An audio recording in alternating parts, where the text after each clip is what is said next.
Сәлем достар, бүгін біз HTML-ді нөлден бастап қарастырамыз. Егер сен сайт жасауды бастаған кезде, бұл ең бірінші қадам. Қарапайым тілмен айтсақ, HTML сайттың қаңқасы, яғни экранды көріп тұрған мәтіндер, тақырыптар, суреттер, барлығы осы арқылы жасалады. Тегтердің екі түрі болады. Біріншісі ашылып жабылатын тегтер. Мысалы, мәтін жазу үшін бір тег ашамыз, соңында оны жабамыз.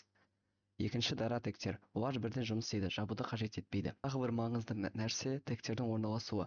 Олар бірінің ішінде бірі тұра алады. Бірақ шатастырмау керек. Қай тег бірінші ашылса, соңында сол жабылады.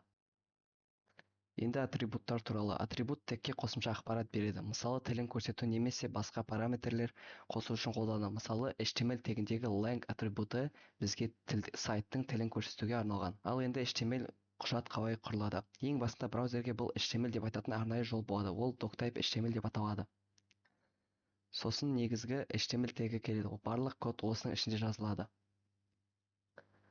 Head тегі бұл жерде көрінбейтін ақпараттар болады, ал body ең маңыздысы.